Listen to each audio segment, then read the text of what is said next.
Друзі, вітаю! Проект громадської організації «Медичні ініціативи. Здоров'я Лайф». І сьогодні, власне, рубрика про ментальне здоров'я. Наша вже тепер постійна рубрика, де ми з психотерапевткою Нікою Головенко говоримо глибоко на теми ментального здоров'я.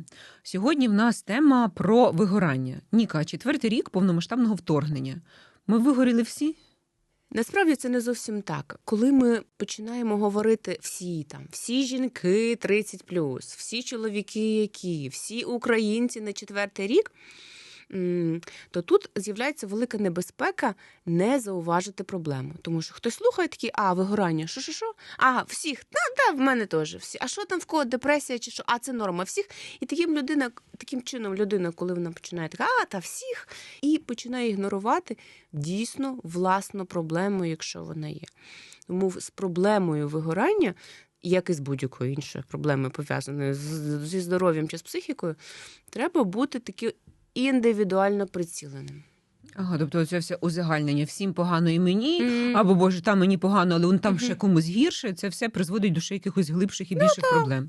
Як мінімум до того, що ми не зауважуємо якусь основну проблему, яка в нас є, продовжуємо її ігнорувати. Слухай, але вигорання мені таке більше з фільмів, що це от велика корпорація, офісні працівники, і ти зранку, в 6 ранку вже з бігової доріжки йдеш, сідаєш за комп'ютер ввечері, нюхаєш наркотики. О, Боже, ми це вирішимо. Тобто така надзавантаженість офісних працівників призводить до вигорання. А там, умовно, ми лікарі, люди інших спеціальностей, їх це не стосується. Але я розумію, що я точно помиляюсь десь, напевно. Це не так. У мене теж, колись, коли я була далека від цієї теми, було теж уявлення. Мабуть, саме популярність цьому терміну приніс саме цей образ якогось виснаженого менеджера. Сам термін вигорання з'явився у 1970-х роках. І з'явився він тоді, коли велося спостереження, що люди так званих допоміжних професій, тобто люди, які працюють в хоспісах, люди, які працюють з хворими дітьми, люди, які працюють в тюрмах, що вони якимось дивним чином через якийсь тривалий час починають поводитися, що вони звільняються, що в них з'являється якась така симптоматика, наче що вони вже не спроможні справлятися зі своєю роботою. І таким чином ця тема все ширше і ширше досліджувалася. І, по суті, стало очевидним, що вигорання – це порушення у сфері стосунків з, наприклад, дітьми, чи стосунків з роботою, чи стосунків з людиною, яку ти любиш. Тобто це якийсь процес, в якому ти щось вкладав, чимось горів, щось робив, і або нічого не отримав, або отримав назад дуже мало. І це відбувається протягом тривалого часу, і тоді потім щось таке відбувається, що стан людини дуже серйозно змінюється. Тобто ти зараз сказала про те, що це і робота, і стосунки, тобто будь-що, що для нас цінне, ми можемо вигоріти в цьому. Якраз саме в цьому, що є для нас цінне, чим ми горимо. Ми не можемо вигоріти в роботі, яку ми там лівою п'яткою робимо, десь там, чи в якійсь зоні відповідальності, де ми так ту відповідальність. Ми там будемо в економ-режимі, ми не будемо дуже включені, а от якраз там, де ми зацікавлені емоційно, чуттєво, де нам важливо, щоб щось відбувалося, де нам хочеться, щоб цей взаємозв'язок якимось чином або розвивався, або щось нам давав, там, де ми багато вклали. І там, де ми не отримали, там, де в нас з'явився дефіцит, хронічний дефіцит, от якраз в цих зонах і буде вигорання. Там, де ти щось дуже сильно для цього поробив. І, по суті, це відбувається тому, що десь ми дуже сильно вкладаємось по різним причинам. Це може бути причина, що в стосунках це часто буває, що ми так думаємо, що якщо ми дуже будемо робити щось для когось, щось, що хочемо, щоб нам робили. Але ми так дуже будемо турбуватись, то інший зрозуміє, що це мені треба. Так не працює зазвичай. Або так само, якщо ми навчені бути оцими хорошими працівниками, працювати більше за всіх, працюють, тебе побачать, оцінять. Неправда, брехня, не побачать, не оцінять. Якщо нас навчили, що ми маємо бути хорошими дружинами, дружинами, хорошими мамами, хорошим чоловік має бути хорошим татом і чоловіком, і п'ятеро за всіх. Оце зона, де ми настільки будемо сфокусовані на тому, щоб вкладати, що ми почнемо втрачати зв'язок з власними потребами. А як це бути чутливим до власних потреб? Це відчувати, наприклад, спрагу. Я хочу пити, я попила. Це потреба? Я чутлива до цього? Так, давай розширимо це питання. От уявимо пірамідку потреб, так? Знову ж таки, з погляду не те, що це така розкіш, типу я хочу, можу це мати, а не хочу, мені не треба. Ні, це те, що нам необхідно. То, як ти описала, спопити, так, це потреба організму. Так само є потреби, які нам необхідні. Безпека, де нам потрібна стабільність, передбачуваність, де ми повинні розуміти, сюди ж відноситься фінансова стабільність, дуже важлива потреба, де ми розуміємо, що з нами буде завтра, через місяць, через рік. Ха-ха-ха, скажіть мені, будь ласка, хто з нас знає, що з нами буде через рік. Наступна ланка потреб – це наші потреби у стосунках. Кожному в певний період життя потрібна якась певна форма стосунків, дистанції, але для нас це необхідність щось співрозділяти. Нам важливо бути свідком чийогось життя, а щоб хтось був свідком нашого. Нам важливо з кимось розділяти якусь проблему, щоб нам хтось допомагав. Чи нам важливо бути опорним для когось. Чи нам важливо з кимось сміятися, чи комусь щось розповідати, чи з кимось помовчати, прийти, просто бути обнятим. Боже, мені все це важливо, Ніка. Це важливо, це повністю. Це важливо абсолютно всім. Це я зараз говорю про базу. Це наші базові потреби, які необхідні. Далі вже ми говоримо про потребу визнанні. Оце вся сфера йде робоча, діяльність, я щось роблю, я проявляюся. І мені важливо, щоб мені повертали визнання, в тому числі і фінансово, і в тому числі і словами, яка ти чудова. Це, до речі, часто потреба у визнанні дуже сильно просідає в мам. В мам, які безкінечно займаються дитиною, тому що дитина – це маленький організм, який весь час потребує, цілодобово. Тобто твоя задача – забезпечувати потреби. Але дитина не скаже, мам, ти така класна, дякую тобі. Особливо перші роки. І там теж. Теж не скаже.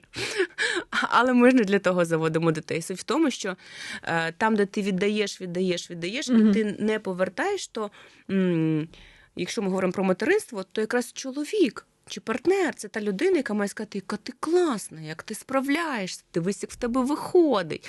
Ми маємо отримувати оцю точку, де тобі повертають. І якщо ми знову ж таки говоримо про потребу визнанні, то мені треба, щоб визнавали мою цінність, мою важливість, мою цінність як працівника, як людини і по всім сферам. І далі, якщо це все так воно гарно лягає одне на одних по цій пірамідці, то далі в нас з'являється потреба в свободі, в творчості. Знаєш, це така енергія, щоб щось створювати, щоб розширюватися. І це все, ще раз, не розкішний максимум. Це те, що нам необхідно для того, щоб ми могли функціонувати і розвиватись. Тепер скажи мені, будь ласка, чи багато ти знаєш людей, в яких отак всі ці потреби перманентно, стабільно задоволені? Ні, зараз дивись, зараз всі люди, які живуть з нами в країні нашій, які залишились тут, не беремо військових зараз, а цивільних людей. Всіх не закрита базова ця проблема безпеки і якогось такого мінімального плану на найближче вже майбутнє. Да, і це правда, тому що ми живемо тривалий час в тривалому хронічному стресі. Тому якщо говорити, що ми живемо в напрузі, так. Якщо говорити, що ми живемо в непередбаченому стресовому стані, так. Але чи всі ми вигоріли? Ні. Тому що компенсаторні механізми, обставини, в яких кожна людина проживає, і можливості, які має людина, з яких працює, якісь особисті риси. Знову ж таки, чи людина одна десь підтримується середовищем, терапевтом, робочою атмосферою, а інша людина не має підтримки. Тобто дуже багато факторів насправді на це впливають. І ось тут важливий момент. Варто звернутися до фахівця або пройти тестування. А є тестування на вигорання, як на депресію, тривожний так, розлад? звісно. Ну, ви його пройдете, зрозуміли, що ви вигоріли ще 100 років назад. Втома, депресія, тривога, вигорання. Куди рухатись? Найчастіше ми пробуємо диференціювати, тобто розрізняти такі стани, як, наприклад, втома. Ну, це коли це відчуття, вона може бути фізична, вона може бути емоційна. Це втома, вигорання, це може бути депресія, і це може бути, наприклад, якась зміна сенсів. І тут важливо розібратися в цих станах з фахівцем краще, тому що для кожного з тих станів потрібна інша зустрічна допомога. Тому що, наприклад, втома, якщо чітко зрозуміти, що я там перевтомився фізично, і мені, наприклад, достатньо там стільки-то часу їжі, стільки-то годин сну. І це можна компенсувати. Чи хтось втомився, наприклад, емоційно від там середовища, достатньо його змінити. Ну, тобто, втома – це щось, що, в принципі, можна відкоригувати за невеликий проміжок часу. Якщо ми говоримо про депресію, по-перше, це має бути діагностовано фахівцем, а не я собі сам придумав, навіть там тест прийшов. Цього недостатньо. І фахівець має допомогти обрати, чи тут достатньо, наприклад, лише психотерапії, чи тут обов'язково потрібна медикаментозна підтримка. Ви самі не та людина, яка така, я подумав, я не буду пити таблетки. Так, це невірно. І якщо ми говоримо, наприклад, про втрату сенсів, ми взагалі протягом життя переживаємо кризові періоди. В нормі, якщо ми зараз не говоримо про війну, ковід і все це з жахів, в яких ми живемо, періодично там зміна ролей, народження дитини, зміна роботи, там втрата відносин. Це все кризи, які супроводжуються втрати сенсів, втрати якоїсь частини своєї ідентичності. От я був такий, а тепер хто я? І часто саме поки нові сенси не з'явилися, ми глибоко замислюємося, щось там аналізуємо, і нам може відчуватись такий апатичний стан, щось теж схоже до вигорання, хоча це може бути взагалі не те. Тут може бути достатньо психотерапії, підтримки і пошуку нових сенсів і нової ідентичності.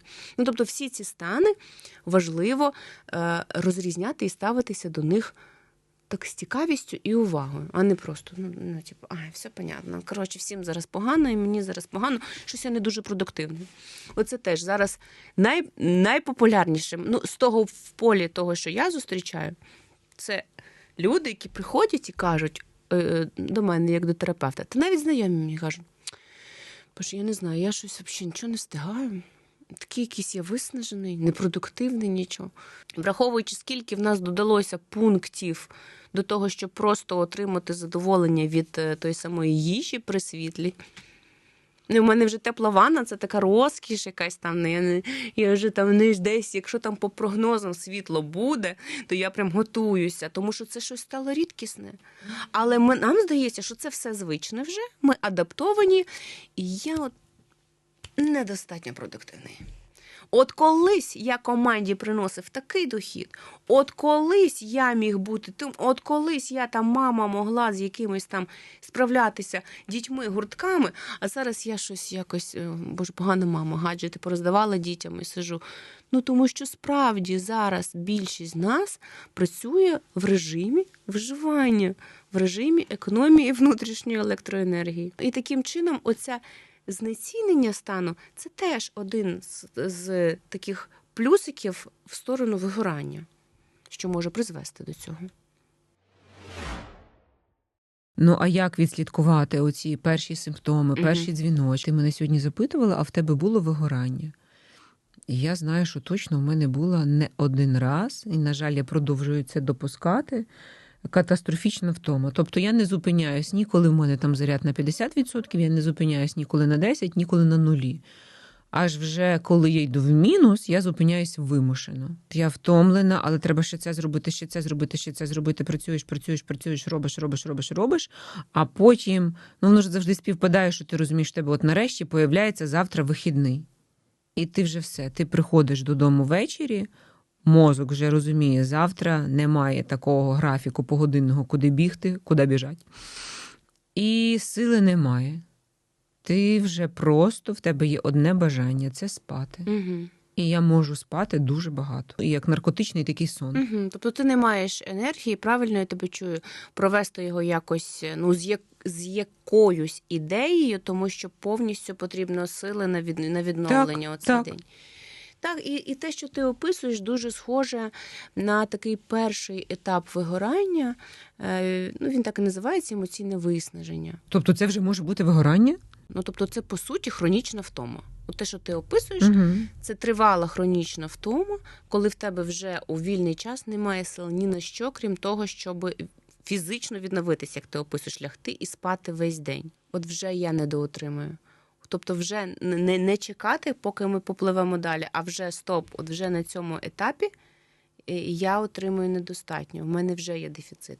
Але, як зазвичай, як нас навчили, що помічаєш, що тобі якось незадоволено. Ну, то потерпи. Ну що, всім зараз погано. І ми, зазвичай, оцей перший емоційне виснаження, ми його так хорошенечко проходимо, ігноруємо. Як ми звикли. Ну, кому зараз добре? Так. Ну, то давай продовжуємо далі. А друга стадія – це вже така деперсоналізація, таким воно словом називається. Ого. Це коли, по суті, вже в мене порушується моє відношення до оточення. Ну, це таке, як, знаєш, постійне роздратування. Я знаю, я думаю, ти цей стан згадаєш. Це дуже мені знайоме, коли дитина прокидається маленька, груднічок, там 8 раз за ніч, і тебе нервує вже просто все. Ну, от все, як ліжко стоїть, як світло падає, як, не знаю, чоловік дихає. Все, тобто подразнення настільки високої вже інтенсивності, але воно потужне, але воно так ще частить, ніби в фоні. Тебе починають дратувати люди навкруги. Такий з'являється цинізм, з'являється таке знецінення навкруги них. Ну, з'являється, тобто оце внутрішнє таке напруження, воно зростає, вібрація внутрішня, роздратування досить висока, але, в принципі, цю стадію теж ще можна дуже успішно ігнорувати. Ого, Боже, я боюсь, а що в третій? А третя стадія – це така редукція особистих досягнень. Ну, тобто, все, що б я не зробив. Я відстой. Я фігова мама, я погана дружина, я просрала кар'єру. Я, коротше, саме жахлива людина на світі це є. Людина думає так не спеціально. Це вже настільки людина має виснаження, що рівень свідомості звужується. Ну, тобто фокус звужується дійсно настільки, що людина абсолютно щиро бачить тільки це погано. І от в цей звужений куточок вже хороше нічого не лізе.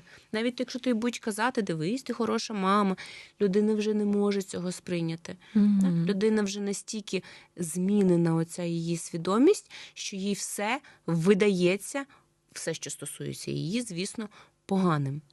І зазвичай це і є отакий прямий шлях до депресії. Буває, що людина описує, от я прокинувся одного ранку, і все. Ну, от все, мені байдуже на цю дитину. Нехай мене звільняють, дзвонять начальнику, кажуть, звільняйте мене, плювати, я не прийду. Нехай я розлучуся, мені байдуже. І людина щиро має абсолютно апатичний стан до всього. І вона відмічає, що це почалося одного дня. Але з того, що я тобі розповідаю, це розвивалося вже тривалий час. Людина була нечутлива до власних потреб. Вона проігнорувала усі ці стадії. І коли вже людина опиняється, тому що таке депресія? Це тривале подавлення, завертання всіх своїх почуттів. Тобто людина це подавляла, і одного разу вже ресурсу на те, щоб це якось підняти, збудити і чимось зацікавитись, його просто вже немає. З тої точки часто люди приходять в терапію. Було б добре. Не завжди. А завдяки чому людина от такий тривалий час, що вона, ти кажеш, так, просковзує першу стадію, другу і опинається вже на третій? Що тримає її на перших двох? Що вона не помічає цього? Нам на допомогу приходять усі наші добрі старі залежності. Алко, ти приходиш, ти постійно в цій напрузі, тобі здається, що ти не можеш вирішити це питання. Ти випив, чи ти сходив десь з друзями і так наче нічого, і я так можу, і людина тривалий час так може, там, вінішка, просека. І я нормально так трималася.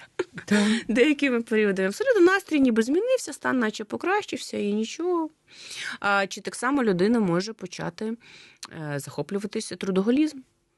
Я буду продуктивним, а я зароблю за наступний місяць, за рік, за щось там, і людина, і це справді може допомагати. Тобто в людини оці от з'являтися якісь потужні ресурси, ну, десь з-за кромів, людина ставить собі якісь цілі, вона якийсь час знову ж захоплена цією ціллю, але що? Чутливості до власних потреб немає. І людина виснажується. Ну, тобто людині здається, що, ще раз повторююся, про чутливість до власних потреб. Наприклад, недоотримує, повернемось до пірамідки, людина там в щось в сфері стосунків. Вона не шукає, як це можна обробити. Вона вибирає це ігнорувати, тому що алкоголь, трудоголізм, ЗОЖ той самий, я зараз, значить, зроблю офігенне тіло, собі буду тільки про це і думати. Що ще ми любимо? Лягти ввечері і скролити. Рілси, тіктоки, це все. Ну, скролити, поки в тебе вже кров з очей не піде. Ну, теж це все звичні, надійні, реально працюючі. Блін, в мене нічого з того, що ти назвала, немає. Я ненавиджу оці тіктоки. У мене навіть немає тіктока. Ну, рілси, ти ж гортаєш рілси. Ні. Якщо мені хтось присле подивитися, можу так 2 підняти і все, мене дратує це. А що ти? Ти відволікаєшся тим, що ти бігаєш зранку. Капець, як відволікаюся. Вот. Оце мій ресурс дуже сильний. Дивися. Давай так, зі всіх залежностей ти вибрала саму продуктивну. Та, до речі, я перестала пити алкоголь. Ну, я колись більше любила випити, скажімо так, ніж зараз. Да, але це ж спосіб, ти теж залежиш, тому що ти розумієш, що якщо ти не піднімеш, ти ж бігаєш в усі пори року. І ти розумієш, що ти, якщо перестанеш це робити, то ти почнеш загружатися. Звісно. Розумієш? Ну, тобто, такі... Але я послухала науковця, і він каже, що якщо біг і сон, а ви хочете і спати, і бігати, завжди вибирайте сон. Оце дуже важлива порада. І ти вибираєш? Завжди вибираю сон. От я не бігала вже 2 дні. А є люди, які не вибирають сон. Ні, які не вибирають оцей стан, вони все одно, от так само, як вони вибирають, от вони вже втомлені, у них там не виходить якийсь проєкт, а вони давай новий зашарашити. І вони оживають на цей момент. Розумієш, в чому ще складність вигорання? Чому його складно розпізнати? Тому що, якщо навіть на фоні хронічного стресу стається якась екстрена подія, серйозна, стресова, людина все одно підтягне адаптаційні механізми, підтягне ресурси, така, збереться і справиться з задачею. І тоді така ніби, так нормально ж все, я дуже потужний. І іноді людина саме на цьому розуміє, що вона виживає. І люди створюють собі оці штучні стреси, проблеми в стосунках, якісь критичні ситуації, ну, дійсно, не усвідомлюючи це, не усвідомлюючи, що їм треба шукати, в якій зоні в них дефіцит, де в них оце пробадає, чому вони не можуть отримувати задоволення, вони починають шукати іншим способом, навантажуючи себе. Ну, вони якийсь час так будуть бігти. Це точно працює. Якийсь час. Потім це, знаєш, ранок я прокидаюсь, що я, хто ці люди. Слухай, а ця історія про хвороби, що, наприклад, ти рвеш, і потім організм, там, умовно, мозок не готовий дати тобі відпочинок, і там появляються якісь захворювання. Я була свідком просто такого я не знаю, ти зараз прокоментуєш це, але це прям цікава історія, цікаво послухати твоє трактування. Значить, почалася оця останній такий дуже сильний обстріл, коли дехто 3 доби без світла, на вулиці -15, в будинку 12, в когось +6. Ну, словом, катастрофічно жахливі умови. А я зовсім перед тим недавно прочитала вдруге книжку «Людина у пошуках справжнього сенсу» Віктора Франкла. І я одного разу приходжу додому, чоловіка з дитиною ще не було, він забирав її з садочку, в хаті дуже темно і дуже холодно. І я собі так в голові: Оленка, в тебе зараз є 2 сценарії. Перше – почати дуже нити, все погано, лягти лежати, ну будь-що, і нічого не зміниться. Ну, треба ще ж підтримати дитину. А що можна зробити? Можна подумати Як зараз фокусуватись на тому, що так буде не завжди, і це треба просто пережити і подумати, як полегшити. І я там запалила газові, бо не газова плита, газові собі ці камфорки, поставила цеглинку, поставила водичку кип'ятити, випила гарячого чаю, прийшов чоловік з дитиною, я така холодно. Я розумію, що зараз, я можу задати емоцію в сім'ю. Чоловік одразу так, що ще зробити, треба інші цеглинки купити, додатковий коврик ванну, тому що в ванні дуже холодна підлога. Так, нічого, все буде так, зігріваємося, бігаємо щось разом. Паралельно заходжу в нашому будиночку, є такий маленький магазинчик. І там дві продавчині, вони як свої, бо вони кожні 2 тижні міняються вже роками. І ти вже їх знаєш, вони все про тебе, ти все про них. Я заходжу, пані Люда, як справи? Каже мені. Я така, чекайте, світло вімкнуть, давайте мені, ваш термос, я вам закипячу води принесу. Лена, нічого не хочу. І починає там матюкатись, все погано, магазин про неї не подбав, обігрівача не дав. Я кажу, зараз, навіть якщо б вони б дали, світла не буде більше, ніж добу. Прогнози так пишуть. Треба подумати, якої ти ситуації. Ні, все озлоблена на весь світ. І я заходжу на наступний ранок, температура 40, з носа тече, просто розбита. Елена, я не можу більше так жити. Мене дістав цей магазин, мене дістали люди, мене дістало все. Але для мене це був сигнал, що описував Віктор Франкл. Пані Люда чітко загубила сенс. Вона піддалась, все погано і погано назавжди. Це мені дуже допомогло. Я тільки закінчила читати, що були такі страшні дійсно історії. Як ти це можеш трактувати? Я можу це трактувати, я точно не знаю, що з пані Людою, може вона перед тим якийсь вірус підчепила. Поняття не маю. Однак, якщо в цілому таку схему розглядати, то те, що описала ти свій стан, в тебе дійсно був вибір. Так, ти так активувала свою функцію вибору, 100%. Як мені зараз обійтися з моїм станом. Ти так описуєш, що хотілося лягти і плакати, але я вибрала якось пушити цю енергію. Важливо, в тебе була ця енергія. Тобто, якби ти вже була вигорівша, чи ти депресивна, ти би не вибирала. Тебе не було б думки, ти б лягла і плакала. Тому що люди в цьому стані, люди, які вигорівши, вони, наприклад, матері, вони не можуть дбати за цю дитину. Це відчуття абсолютного неспроможності і безсилля. Чи людина, яка вигоріла від якоїсь справи, вона не може думати про цю справу. Їй погано стає фізично. Чи людина, яка вигоріла в стосунках, вона має відразу до стосунків ще на якийсь тривалий час. Тобто це важливий критерій, який ти описала, схоже, в тебе була енергія, і ти скористалася так, щоб це якось розпалювати, як ти описала на цьому теплі. Плюс з'являються персонажі, чоловік, дитина, сім'я, тобто твої точки опори, об які ти теж грієшся, закриваєш і базову безпеку, і якусь відносницьку ланку. І по-іншому себе відчуваєш. Пані Люда, схоже, була в стані втрати сенсу. І іноді, коли людина переживає себе вкрай погано, то і вона не може з тим нічого зробити, то іноді захворіти – це як єдиний можливий спосіб уникнути якоїсь неможливості. Я нічого не можу змінити, наприклад, в цій роботі, але я можу захворіти і припинити на неї ходити. Якщо ви не подбаєте і не складете свій графік відпусток, ваше тіло складе його за вас. Я дуже в це вірю. І маю чому, так? Це справді правда. Тому що ми можемо дуже довго ігнорувати власні потреби, але точно якийсь час наші тілесні процеси вже ми не зможемо ігнорувати. Ми не зможемо не помічати. Якийсь час ти голод будеш ігнорувати, але потім голод стане такий, що ти будеш думати тільки про це. А в мене є, наприклад, колеги на роботі, які можуть не їсти. Я, наприклад,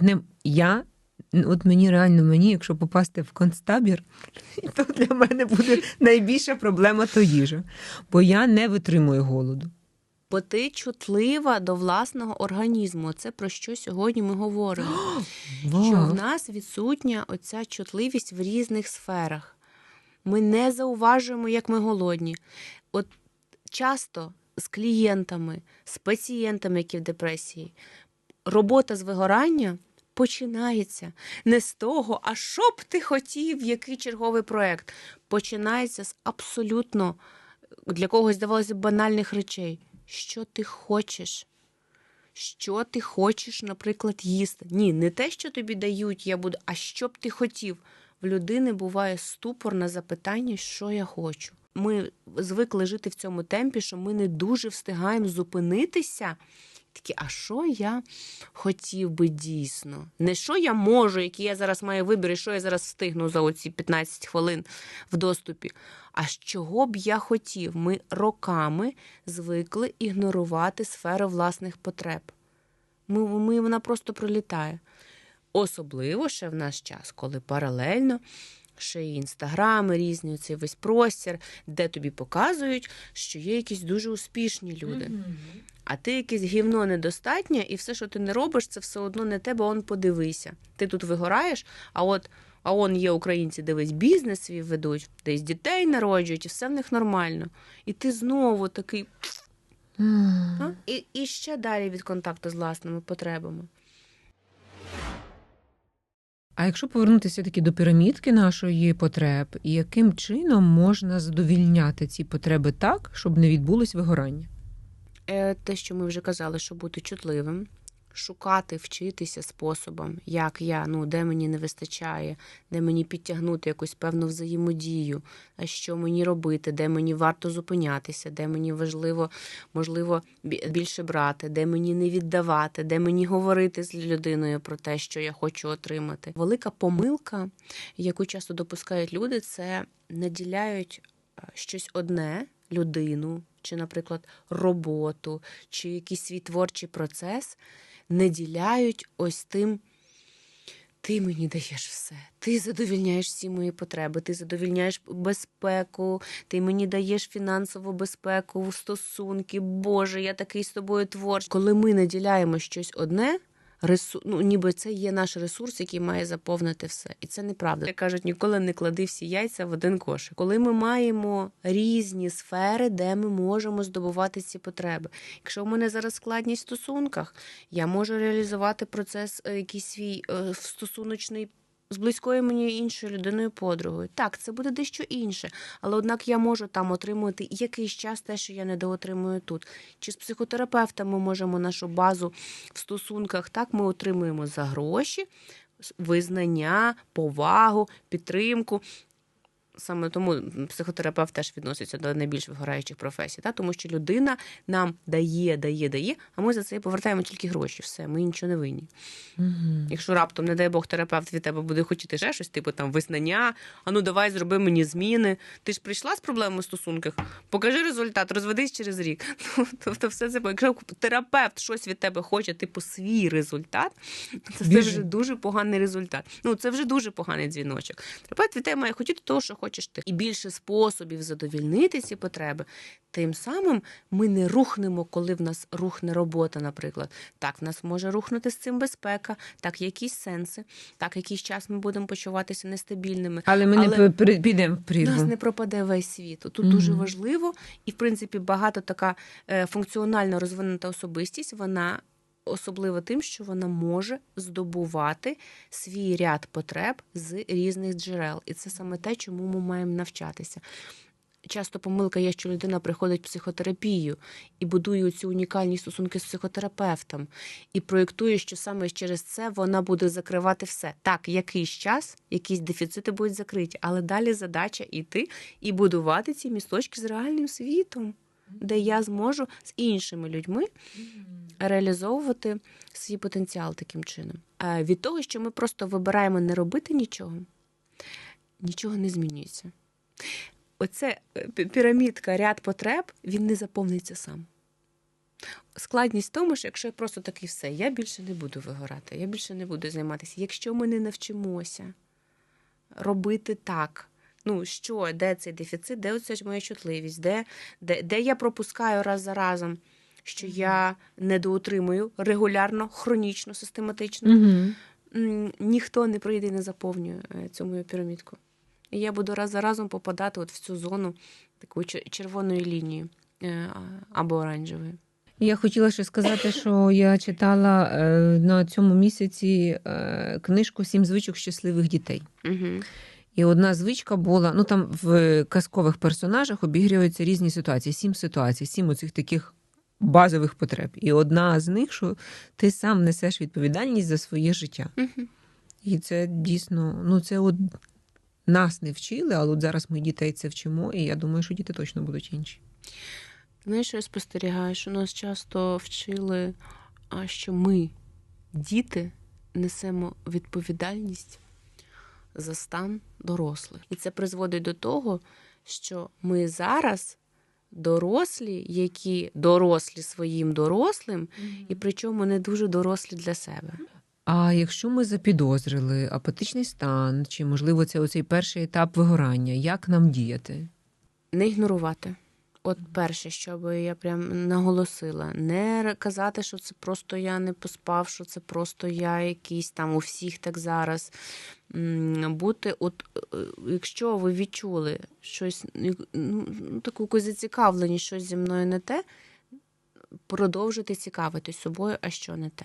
Тобто я відчуваю там більшу втому, ніж 2 дні назад, і трошечки мені важче прокинутись зранку, це вже такі теж, Так, ну, продовжуйте досліджувати. Так, що значить абсолютно. досліджувати? Бути уважним до цього стану, зауважити, як він змінюється, чи змінюється він в зв'язку зі зміною середовища, чи змінюється він в зв'язку з тим, що я відпочив, поспав чи не поспав, чи з'являється в мене дратівливість, чи пов'язано це з якимись людьми, наприклад, на роботі, чи це пов'язано якось з людьми в сім'ї. Тобто бути до цього дуже уважним і спостерігати. Тому що, наприклад, якщо апатичний подавлений стан триває, і він так поширюється на більшість сфер, ну вже нічого не хочу, ну нічого не цікаво. Більше 2 тижнів, більше 2 тижнів це є вже показом звернутися до фахівця. Обов'язково. До психіатра, проконсультуватися, пройти тестування, визначити свій стан. Це дуже важливо. Нам потрібно розрізнити, чи це просто втома, чи, можливо, мені надто багато роботи і середовище навкруги.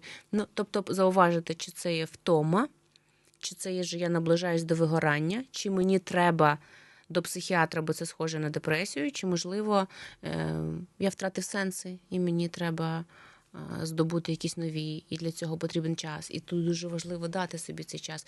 Не очікувати від себе, що, значить, зараз я все порішаю за 4 дні. За 4 дні не порішав і продовжую ігнорувати. Не переходити на цю стадію ігнорування. Бути таким чутливим, уважним до себе. Для нас життєво необхідні періоди байдикування. Це те, що ми втратили, як на мене, ну от воно просто пішло в нікуди. Періоди, коли в нас ще не було гаджетів, коли ми могли просто дуже довго стояти на зупинці, дивитись далечінь і про щось думати. Коли ми могли їхати в тролейбусі і дивитися в вікно. Коли ми могли просто лежати. Просто лежати. Ми тепер не можемо просто. Ми маємо йти, ми маємо слухати подкаст, ми маємо відправляти листи, ми маємо бути дуже продуктивними, ми маємо бути... І в нас немає місця для того, щоб в нас з'явилося оце, що я хочу, оця чуттєвість. Нам має бути доступний простір оцього нічого не роблення. Хоч трішки в ньому побути, щоб так напевно, зараз я б хотів і спробувати відчути, що. Тобто вчитися, повертати себе в байдикування контрольоване, відкласти телефони, відкласти паралельно, припинити робити те, що ми тепер навчилися цю мультизадачність, робити 100-500 справ одночасно. Так, це ж навіть в резюме пишуть мультизадачний, ваші сильні сторони. Можу робити все і за всіх. Залишити цю ідею, про яку ми вже говорили, що брати все в одному місці. Якась людина, якась робота, якісь обставини. Я теж вважаю, що кілька щось в житті має бути напрямків. Да. Чим більше в нас буде напрямків, тим більше в нас є в доступі ресурсів, і тим більше ми маємо впливу на власне життя. І менше зацикленості на тому чомусь одному. Точно, абсолютно вірно. Тому що і ця людина, ця робота, наприклад, робота, на якій ми зациклені, ми починаємо вигорати, але і так, як в нас туди вкладені всі сенси, думка про Страшно. те, що ми її втратимо, це ми втратимо все. І ми попадаємо в це колесо, по якому ми біжимо, ми виснажуємося, і себе далі, і знов ще коло, і ще коло. І десь опиняємося зазвичай десь на вигоранні в кращому випадку, якщо не в депресії. Дуже важливий момент, про який не можу не проговорити. Заощадження мають дуже велике значення. Багато проблем в нас відбувається в житті через те, що в нас немає достатньо фінансів, на які ми можемо хоч якийсь час опиратися. Так має бути організоване наше життя. Ми працюємо не для того, щоб здохнути на цій роботі і довести всім, які ми молодець. Ми працюємо, щоб в результаті від цих заробітків, від цього визнання, від того, якою став людини, отримувати задоволення. І в той самий час ми працюємо для того, щоб мати час на відпочинок, на подорожі, коли мені це необхідно, на лікарняний, на якусь поїздку, на догляд за дитиною, чи на догляд ще там за якимись обставинами. І це, як би ми не розповідали, що треба бути продуктивним і розумним, коли в нас є відкладений фінансовий капітал, і ми можемо видохнути хоч на якийсь час, це дуже сильно впливає на якість нашого стану. Якщо ми відчули, що ми підвигоріли, і ми знаємо, що зараз я зроблю паузу, і стільки, скільки мені буде треба, я буду знов назбирати ресурс, шукати нові сенси. Повірте, якість життя і перебіг цього стану вигорання чи депресії перетікає набагато швидше, приємніше і комфортніше. Тому я тут не буду говорити про ілюзії, будемо говорити про те, що так, фінанси дуже важливі. І якщо вже ми вкладаємося, то ми повинні розуміти, що якусь частину ми завжди відкладаємо на те, щоб мати цей простір на видих, вдих і на нічого не роблення. Ідемо зрозуміти. Супер. І ще раз в кінці скажу, що якщо ми свідомо не сплануємо графік наших відпусток і подорожей, наше тіло складе цей графік за нас. Тому давайте будемо чуйними і уважними до себе. Супер, дякую, Ніка.